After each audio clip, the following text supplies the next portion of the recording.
بسم اللہ الرحمن الرحیم۔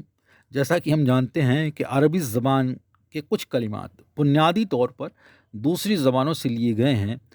اور یہ کلمات اسلام سے صدیوں پہلے عربی زبان میں تھے، اور اس کے بعد قرآن میں داخل ہوئے، اور خود قرآن کا لفظ بھی ایسے ہی کلمات میں سے ایک ہے۔ لفظ قرت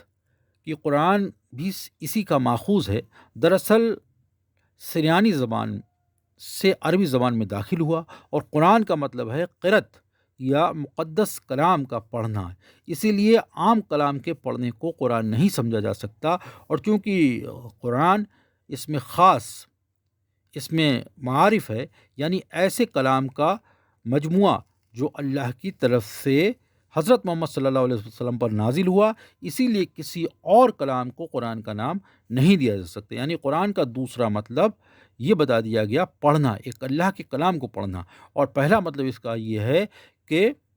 سچ کو جھوٹ سے الگ کر دینے والا۔ کچھ اسلامی مورخوں کی رائے یہ ہے کہ تیسری صورت جو حضرت محمد صلی اللہ علیہ وسلم پر نازل ہوئی، سورہ قیامہ ہے، جو 40 آیات پر مشتمل ہے۔ حضرت محمد صلی اللہ علیہ وسلم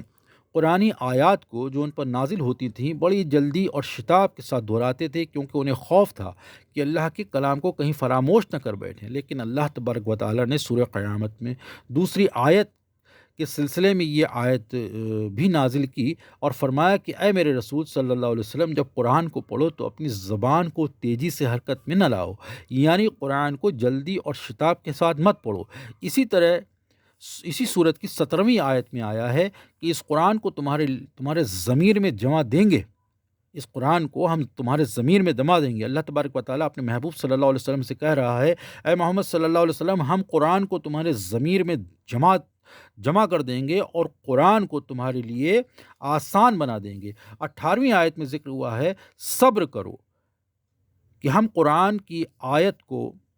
تمہارے لیے پڑھیں، اور جب ہم پڑھ چکیں تو تم پیروی کرو اور پڑھو، یقین رکھو کہ قرآن کو حفظ کر لو گے۔ 19ویں آیت کہتی ہے، اگر قرآن کو حفظ کرنے کے بعد کسی چیز کے سمجھنے میں مشکل پیش آئے تو ہم خود اس کی وضاحت کر دیں گے۔ یہ اللہ تبارک و تعالیٰ حکم فرما دیا۔ اوپر ذکر کی گئی آیات کے نازل ہونے کے بعد حضرت محمد صلی اللہ علیہ وسلم قرآن کو تیزی سے نہیں پڑھتے تھے، بلکہ آرام اور سکون کے ساتھ تلاوت کرتے تھے۔ جیسا کہ ہم پچھلی لائنوں میں بیان کر چکے ہیں کہ قرآن 23 سال کی مدت میں بتدریج دھیرے دھیرے نازل ہوا، اور اگر فترۃ الوحی کے 3 سال مدت 3 سال کا ہے، اور کچھ علماء نے اسے چند روز یا چند ماہ کہا ہے، اس کو تصور کریں تو